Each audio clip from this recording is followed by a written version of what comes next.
হাসপাতালের আয়া থেকে কোটিপতি ঠাকুরগাঁওয়ের মুক্তা রানী রায়। অভিযোগ রয়েছে তার কোটিপতি হবার কারণ ছিল সাবেক পানি সম্পদ মন্ত্রী রমেশ চন্দ্র সেনের সাথে সখ্যতা।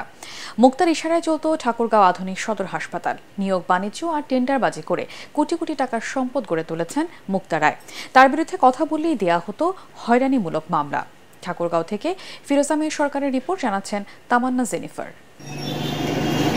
স্বামীর মৃত্যুর পর 2010 সালে ঠাকুরগাঁও সিভিল সার্জন কার্যালয়ে আয়ার চাকরি নেন সদর উপজেলার চকহলদি গ্রামের বাসিন্দা মুক্তা রানী রায়। 2014 সালে আয়ার পদ ছেড়ে দিয়ে ভাগ্নে নিপুণ রায়কে সাথে নিয়ে গড়ে তোলেন নিয়োগ ও টেন্ডার বাণিজ্য।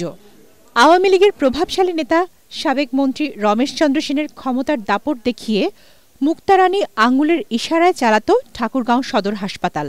চাকরি পাবার আশায় যারা মুক্তা নিপুণ সিন্ডিকেটকে লাখ লাখ টাকা দিয়েছেন তাদের অনেকেই আজও টাকা ফেরত পাননি।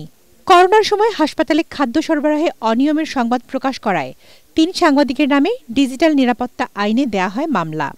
হাসপাতালে আউটসোর্সিং এর চাকরি দেওয়ার নাম করে তৎকালীন সময় অনেকে টাকা নিচ্ছে। রমেশ সেনের ছোট বউ আমরা সবাই জানতাম, ওরা বলছিল আমার কাছে 3,50,000 টাকা নিয়েছিল চাকরি দেওয়ার কথা বলে। ঠাকুরগাঁও আধুনিক সদর হাসপাতালের দুর্নীতির বিষয়ে আমি একটা নিউজ করার ফলে আমি আসলে এই মামলা আসামি হই। 2010 থেকে 2014 সাল পর্যন্ত 5,000 টাকা বেতনে আয়া পদে চাকরি করা মুক্তা রানীর ঢাকায় রয়েছে ফ্ল্যাট। এলো ভিশন মুশকিল আসান অফার। যে কোনো ব্র্যান্ডের পুরনো ফ্রিজ নিয়ে চলে আসুন ভিশন শোরুমে আর নিয়ে যান নতুন ভিশন ফ্রিজ 20% পর্যন্ত ছাড়। ঠাকুরগাঁও শহরের ইসলামবাগে 2 তলা বাড়ি, বিভিন্ন এলাকায় কিনেছেন 20 শতক জমি, রয়েছে আবাদি জমি, মিল, চাতাল এবং মাছের পুকুর।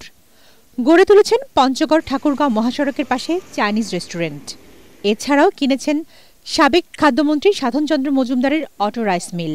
গত 5 আগস্ট শেখ হাসিনা সরকারের পতনের পর রমেশ চন্দ্র সেন গ্রেপ্তার হওয়ায় গা ঢাকা দিয়েছেন মুক্তা রানী ও তার সিন্ডিকেটের সদস্যরা। মুক্তা রানী আয়া পদে কাজ করে এবং সেই পদে কাজ করার সময় তিনি ছিল এবং তিনি 14 সালে যেহেতু প্রজেক্টটি শেষ হয়ে যায় মেয়াদ, তখন তার চাকরিও এখানে শেষ হয়ে যায়। শুধু নিজেই নয়, রাজনীতিতে স্বজনের নাম লিখিয়ে দিয়েছেন সরকারি চাকরি ও ঠিকাদারি ব্যবসা। ক্ষমতার দাপটে আয় বহির্ভূত বিশাল সম্পদের মালিক হওয়ায় মুক্তা রানী রায়ের বিচার দাবি করেছেন স্থানীয় বাসিন্দা ও ভুক্তভোগীরা।